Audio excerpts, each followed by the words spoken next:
Guys, before we get into the episode, we need to do some housekeeping. All right, there is this subscription service for Interplanetary Monkeys podcast, and it is patreon.com/IPmonkeys. Go to patreon.com, search Interplanetary Monkeys, and you'll be directed to our podcast page where you can subscribe with either $5, $10, or $25 a month and just support the podcast, guys. All the funds raised through this service, all the funds you guys decide to subscribe or donate monthly are going to be pumped directly back into this podcast to make logos, logos for next season, to upgrade equipment, to build a new studio as we move forward. All right, this is how I guess I am providing a platform for people that are big fans, that are tuning in every week, that want to see this podcast grow, to help support in whatever way they can. Right? You guys don't need to subscribe. It's not a requirement for you to be a part of this community, but it is a way for you guys to get involved if you want to. And there are a host of other benefits for those that do decide to subscribe. I will say that on Patreon, I have been posting weekly episodes that are only available to you if you are a subscriber. You get access to these videos after you subscribe, and they are only available to you, and they are behind the scenes, inside the mind of Interplanetary Monkeys content about my adventure, about how I thought last week's episode went, how I think the next one's going to go, what are we changing, what are we trying to improve. It's a real behind the scenes content focus for people that want to be on the production side of this. They really want to see this podcast grow, guys. So once again, that platform is patreon.com/IPmonkeys, patreon.com, and you guys can have your hand at the production side of Interplanetary Monkeys. Let's get into the episode. Thank you for your support. 2, 1, 0. All engine running. Liftoff. Liftoff.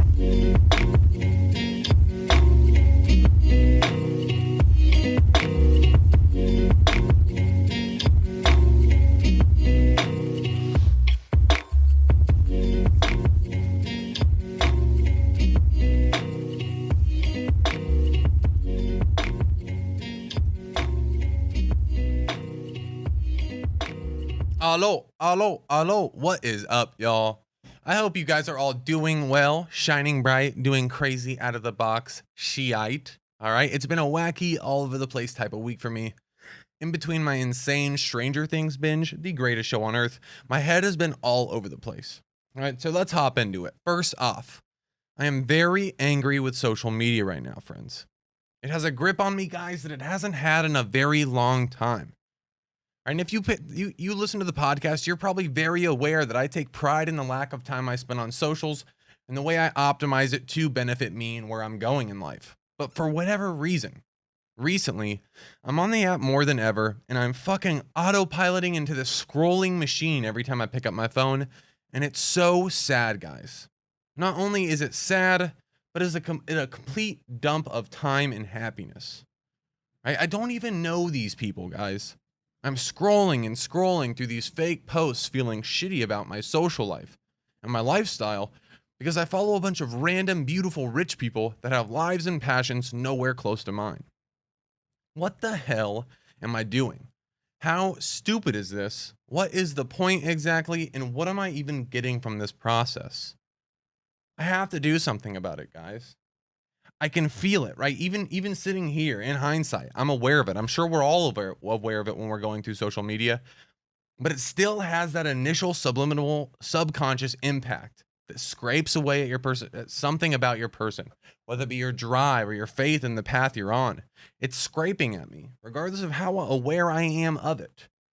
It is unavoidable if I don't do a clean sweep of my socials. So that's what I have to do. I'm doing a clean sweep of the people I follow on social media. If I don't know you, if you aren't chasing a dream or a passion, if you aren't honest and transparent, if you're not involved in the podcast, I have to get you out of here. It's just too toxic to my headspace and my journey, guys. Not only is it stealing time, but it's dragging me down along the way, and it doesn't make much sense to continue it.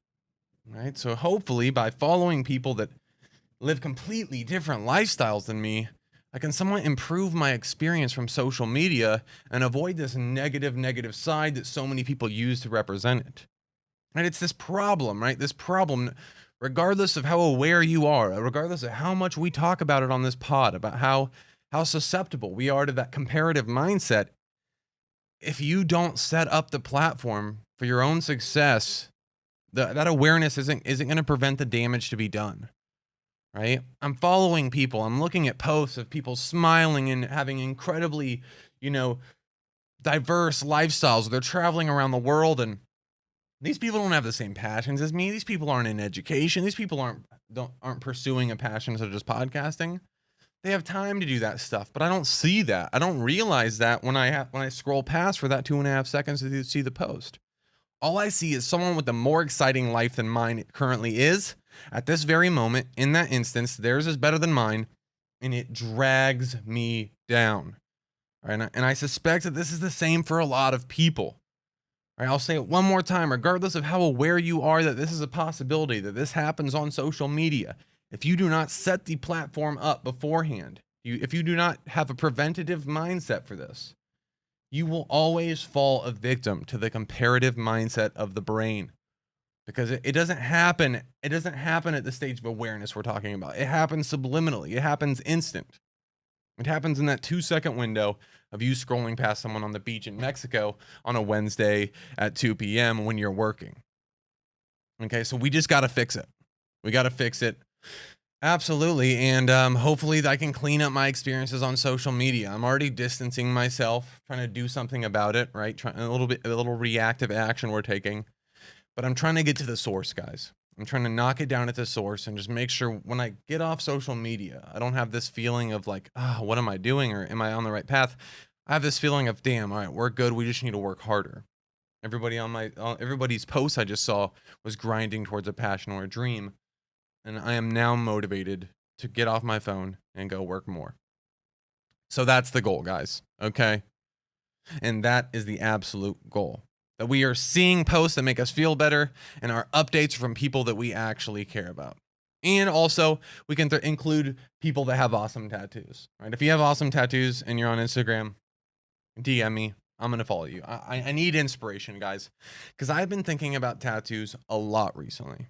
I want more tattoos. And once you get your first one, it's like a bug. All right? If you don't have a tattoo, once you get your first one, which you should, after that, it's just a snowball rolling down a hill catching momentum. The second one you get, now you're only thinking about the third.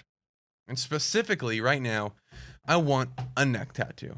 Right? The classic vertical neck tattoo that goes from the bottom of the neck and nestles its way behind the ear.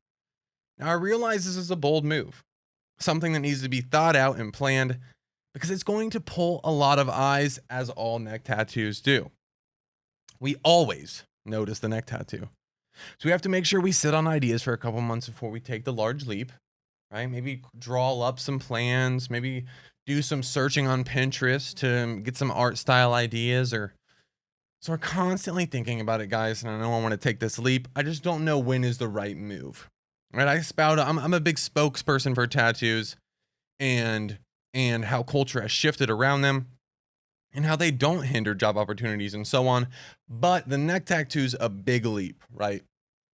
If you have the riskiness of, I don't want to say riskiness. If you have the bold scale of tattoos, obviously face tattoos are number one, and a neck tattoo is going to be a close second, with hand tattoos being third, and then all others coming in at fourth. Right? But I've been thinking about the neck tattoo and other tattoos alike a lot this week because I have been meeting with a lot of older individuals. I know this sounds weird, but listen to me here. Professors, scientists, admin, and so on. Now, why do older people make me think about tattoos? Because when I'm around them, when I talk to older folk, they put such an over-the-top and obvious amount of attention to my tattoos that it is almost awkward. Okay? Right, I'm having a conversation looking for eye contact with these MFers, and they are trying to read my thigh, read my arms, and so on. This doesn't happen when I hang with people my age, right? I am trying to communicate with an older gentleman, and the entire time, their eyes are scanning every single tattoo on my body, as if they're looking for a warning sign, or a clown tattoo that'll really set them off and be like, nope, this kid isn't it, right? And I don't realize how much the idea of tattoos has evolved in our society until I run into these no tattoo Tonys at 60 years old. The eyes of these old men and women are so magnetized to my body ink, it's almost as if they think it's going to jump off of my skin and crawl up their leg. The perception of tattoos across our species has come such a long way, guys. My biggest takeaway from this, I've been thinking about this a lot. And I don't think it's much of a surprise, right? For the first time in history, our pop stars, entertainers, the people at the top, almost are always tatted to the gills, guys. And it is definitely the first time in history that we have had such a large wave of face tattoos in pop culture.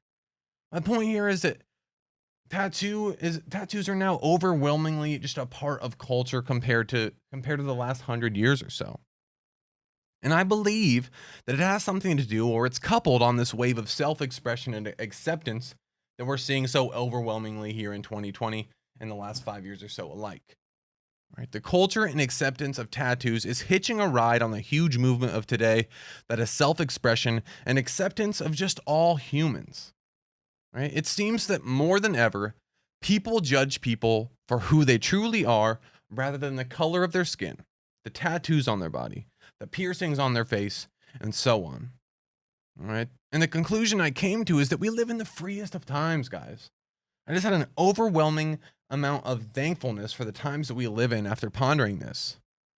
Because we live in a time where the box of who you should be and what you should look like is more fragile than ever. And when we bust out of that box, all right, when we get outside the norm, you aren't outcasts that are overly judged like you were in the past. Right? No one really cares. Right? It is a very, very true fact that of today, it doesn't matter how many tattoos are on your body as long as that when you speak to a person or a potential employer, you come off as a genuine human who knows their shit. Right? And the reason I say this and I'm so confident is about this is that I've experienced it firsthand in my life.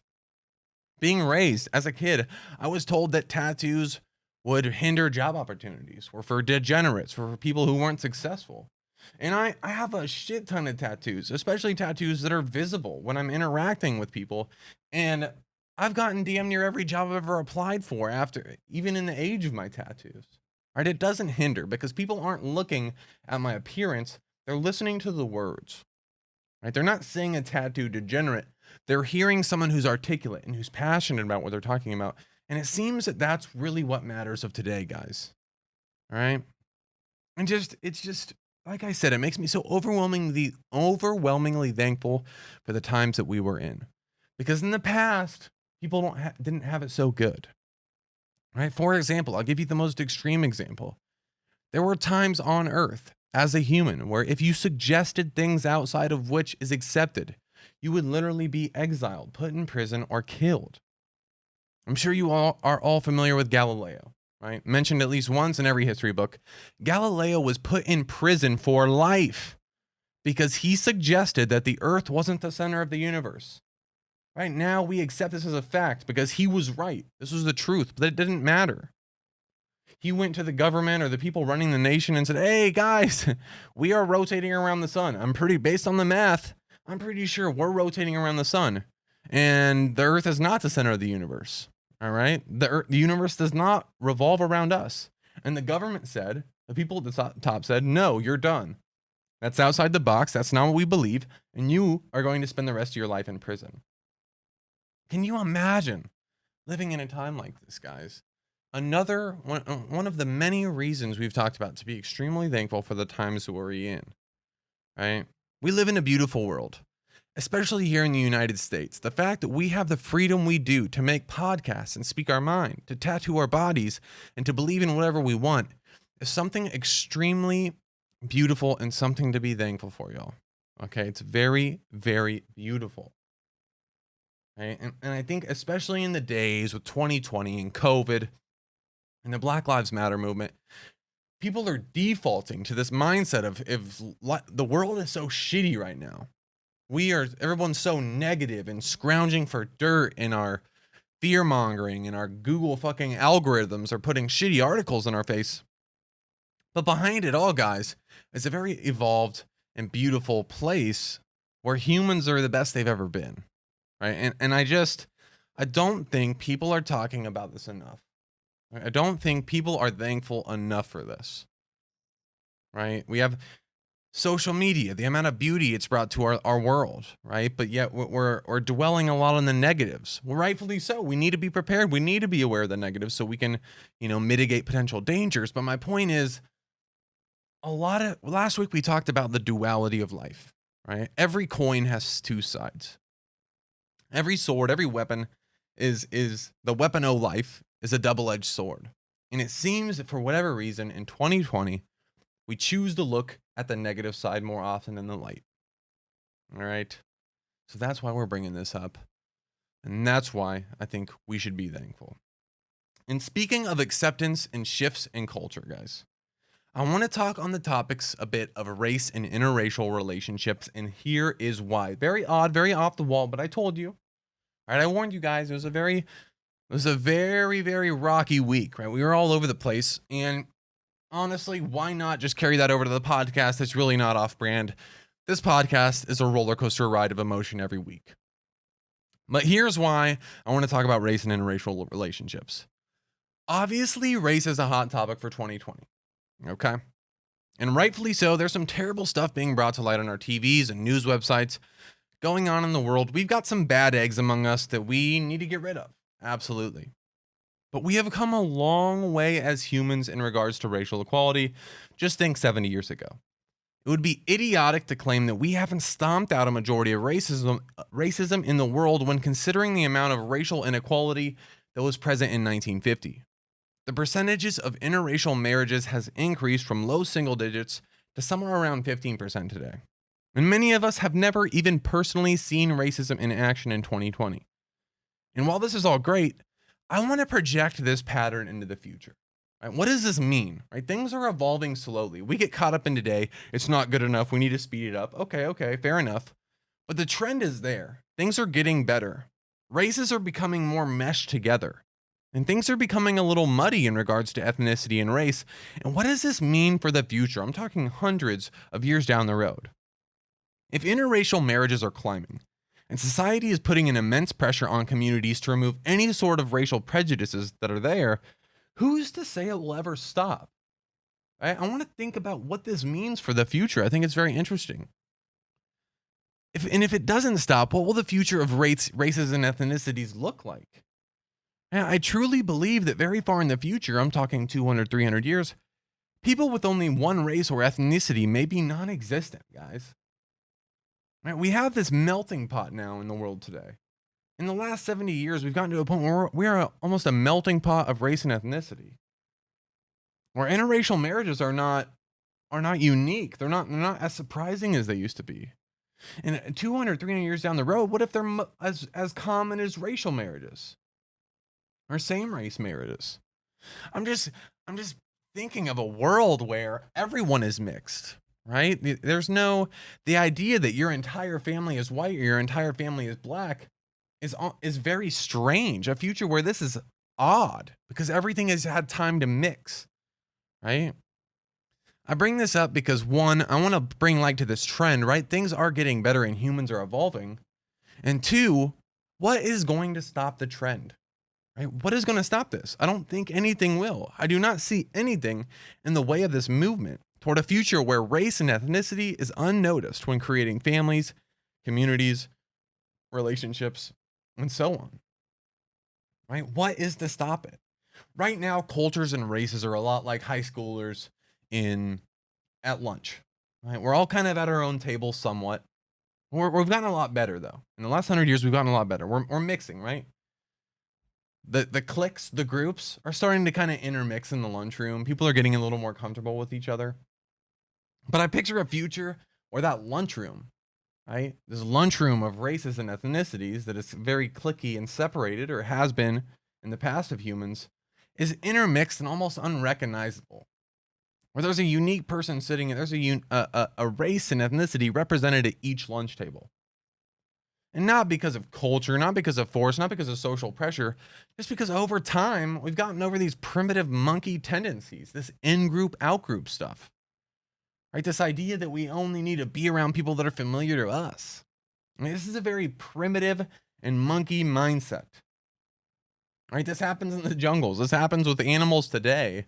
And as humans' brains grow, as we have huge Black Lives Matter movements like we do now, the pressure, the trend, the momentum behind this intermixing of races and ethnicities, I think is going to evolve into something very beautiful.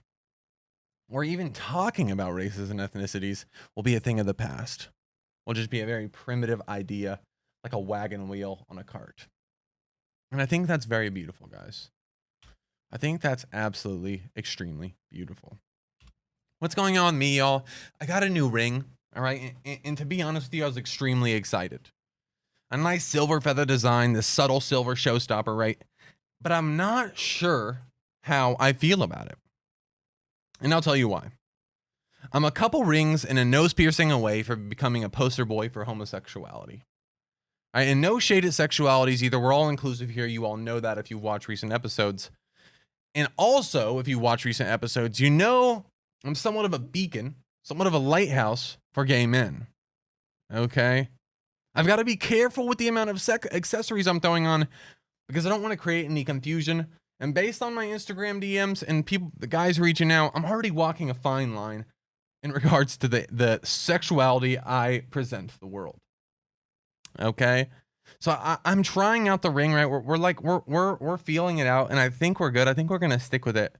But I don't want to throw any aspiring men down a dead end. Right? I don't want to do that to these guys down a path of wasted time. So we're testing out the ring, but we're gauging things out. Like for example, guys, just today, I had an account follow me that said like I go down if you hit the back or something. This Instagram account has 0 posts, has 0 followers, and it follows one person, and that's me. And you know what the profile picture is? I don't feel good saying this either, but it is literally a text image. It's not even a face. It's a text image that says, "I love dick in my ass." Right? That doesn't feel good to say, but it's the truth. He follows one guy. It looks like the account was made to follow me. That's alarming, guys. It's alarming. And it makes me feel uneasy. And this isn't the first case, right? There's a lot of this. And I hate to really throw the bump in the road right there. I feel bad that I had to say that phrase, but it's the truth. It's the profile pic, guys. And I checked 6 hours later, he's still only following me. So we blocked him. All right. We got to be careful. Like, I'm getting uneasy, guys. But bottom line, back to the point, I got to be really, really careful. I have to tread lightly when, expanding my accessories and my outfits and such. I'm at a point in my life where I'm very, very aware. I've been forced into this place where I have to be very aware of what kind of image I'm giving out. And does that really matter? No, I'm going to play around with whatever outfits, whatever accessories I want, whatever I'm feeling. But it's something that I've just been forced into, a mindset that I've been forced into. Okay, and the only other thing I have going on right now, guys, is Stranger Things. Okay, I decided to rewatch the series start to finish, and it was the greatest idea I've had since starting this podcast, truthfully. Straight up, it's one of the best shows ever created. The writing, the storyline, all the way down to the transitions they use from a filmography standpoint, guys, it's all truly unbelievable. And with season 4 coming out, I figured, why don't we just go into this venture once again and see where it'll take us, right? I've kind of forgot what the storyline is and so on. And it is so, so beautiful, guys. It is truly a piece of art. So if you haven't seen Stranger Things, it's on Netflix. Get your life together and experience one of the greatest shows ever created. All right? And the last thing that I personally have been thinking about this week is the process of moving and the changing of self-identity, specifically what I've experienced moving to Arizona. Right? I've been communicating with some people from back home and just thinking recently how beneficial the process of moving is. How good of a feeling it is to be constantly meeting new people that have an image of you as a blank slate. All right? When you move, when you go to a new location, when you get outside of somewhere you've been for years and years, and you get outside of communities or groups of people that you've seen for years and years, You become a blank slate of a person, right? Who has the ability to choose however you want to represent yourself to the people around you and to the people you meet. And I think it's one of the most beautiful things ever, especially for someone who's in a deep phase of development, right? You have aspects of your person that you want to change or that you don't like very much. Maybe you lie here and there. You lie about really silly shit. You're not like having a profound impact on people's lives, but there's these little lies that you come with here and there just for subtle impressions you want to give certain people. Say you want to get rid of that. Say you don't like that about yourself. Say you did some shit in the past, or 2 years ago you were a bad person, or you don't like how you were coming off to the world, but you still carry that image because you're hanging around the same people. When you move, when you go to a complete new location, not knowing anybody, it allows you to leave that stuff in the past, guys, and just represent yourself as a distilled, pure version of your form in this very moment to everyone you're meeting going forward. And the reason I say this, the reason I'm so passionate about this is because it's just so incredible how differently people look at me in Arizona that have just met me during my time here compared to how people look at me back home that have known me from the time I was a kid and so on. I just think it's so beautiful how much of an impact my actions have when I'm around new people, how big of an impact these actions have on what the perception of others of me is. Okay. And I'm very thankful for that. I think it's one of the most valuable things ever, right? Moving to a new location, taking that leap of faith, getting out of your comfort zone. It's like throwing yourself to the sharks, right? It is a risky, bold move. But the amount of benefits it creates, the stress that it puts on you, the need to get outside your comfort zone that is created from these moves is so impactful, guys. Me moving to Arizona was the best decision I've ever made in my life and has had such an enormous impact on my personality, on my responsibility, on my discipline, on absolutely everything, guys. I could go down this list for forever. And all I can think is talking to people I care about is this: you have to take the leap like this. I think that moving, if you've lived in a state your entire life, moving is an absolute necessity. Going somewhere by yourself or taking some kind of large leap like this, just getting out of your comfort zone, is so huge. The amount of benefits it holds. While there are difficulties, right? You're going to be lonely. You're going to have to meet people. It might be expensive. Right? It might be difficult. You're not going to have the support. You're not going to have your family around. The benefits far outweigh the negatives, guys. And I'm sitting here thinking, all right, this is valuable information, right? It has had such a profound impact on me. I need to communicate this to the people I care about. Right? It's like I got the keys to the kingdom. I got the nuclear codes, right? But I don't have time to give them to everybody. I don't have time to tell the world. I guess I kind of am on the podcast, but I don't have time to call each friend from high school individually and be like, dude, you need this. I don't have time to give them all the spiel. So it seems like, when you get the key, when you get the answer, right? Focus on yourself first and maybe pull a couple others up on your way, right? A quote that I read a long time ago. I don't even know if this is correct. I'm going to butcher it, so it might as well be my quote. So when you make it to the top, turn around and at least grab one more person and pull them up with you. Now that implies that I think I'm on the top. I'm nowhere near the top. All right. Well, I feel good. I'm proud of where we're at and the journey we're on and the improvement that we've had. I'm nowhere near the top, but the point is, I have made it another step. I think moving was another step on the staircase that is the game of life and success. And I want to show people that staircase. And I want to communicate that. So the people I care about, when I'm talking to them on the phone, get out, move, do something. Let's get out of our comfort zones, y'all. Let's get out of our comfort zones. Let's get into some calls, guys. Some viewer submissions. Like we've been spouting about the last couple weeks. Hit the hotline, the Interplanetary Monkeys hotline at 602-892-4371. Leave a voicemail, leave a message, and we'll play your tune back like this going forward, guys. Once again, that hotline is 602-892-4371. Let's get to our first call. Hey, Hunter, it's Ethan Hansen, your fellow Nebraskan out here in Arizona. All right, Ethan, thank you very much for calling in, brother. I appreciate that. And if you guys are not familiar, I'm from Nebraska, and so is our friend Ethan here. Nebraska, if you're unaware, is just south of South Dakota and just north of Kansas, situated right in the middle of the United States.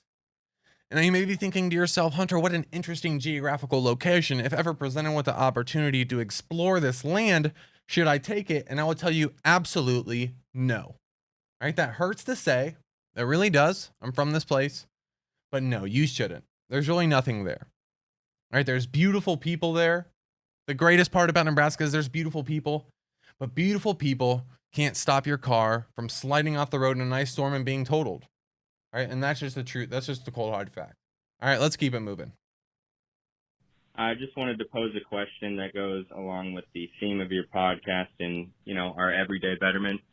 And I was wondering if you know of any scientific laws that are applicable to everyday life and if there are any philosophical phrases that could pair with them. For example, Newton's law of inertia, object that is in motion stays in motion unless acted upon by an outside force. All right, my man paid attention to a couple science classes, firm handshakes. We get off work, we could do the dishes, we could work out, but instead we sit on the couch and, it's pretty hard to get off that couch. And the philosophical phrase that could pair with that is, do the small things today to make tomorrow easier. Congrats on 42 straight weeks and keep up the good work, buddy. Oh, I appreciate that so much, man. Thank you very much for calling in. And that is beautiful to hear. All right, 43 straight weeks. Now, let's go. But that is a really, really interesting question.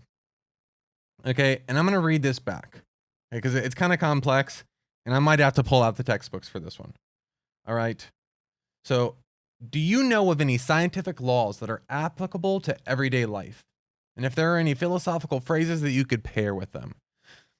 So I think that whatever you're doing here, this idea is awesome. If this is the connection you want to make, that's beautiful. I think the thing about finding motivation in life or finding drive in life is such an independent journey, right? Whatever clicks for you, man, whatever clicks for you in your head. Right? I personally wouldn't make this connection, but yeah, there's something there. If say for example, you're learning about the Newton's laws in class and you're also struggling to find motivation, maybe in that moment, that law speaks to you in a unique way. You're like, holy shit, an object that's in motion stays in motion unless acted on by another object. So what if I just start working today? What if I just fucking kill it today? That momentum should carry into tomorrow, right? And so on and so forth. I think it's there. I personally don't have it, but I think the connections are there. I think my opinion on this question or my opinion on this idea in general is that, we all have our own ways of finding motivation in life, whether it be reading a nonfiction book or reading about Newton's laws in a science class, right? So yeah, an object at rest will stay at rest unless acted upon by another object. So if you don't, if we want to draw these connections, if we want to go on this tangent, if you're being lazy and not getting shit done, then you're going to continue to not get shit done. You're going to continue to be lazy unless something comes out of the blue, unless you do something about it, unless you bring an outside force in to change that. And I think we talked about that a little bit last week. I think that, I'm you've gotten me into this process of thinking right now, and I really enjoy this. But when I'm in these ruts, right, when I'm at rest, for the example, for the purpose of this example, I will stay at rest. I will stay in a rut. I will stay in a shitty position unless I do new things to get out of it, unless I experience new life things to get out of it. So I could connect that and be like, holy shit, Newton's laws inspired me to think of this way, to get me out of a rut. They helped me get out of a rough spot. And I think my response makes this a much more beautiful idea. It's not as encompassing, right?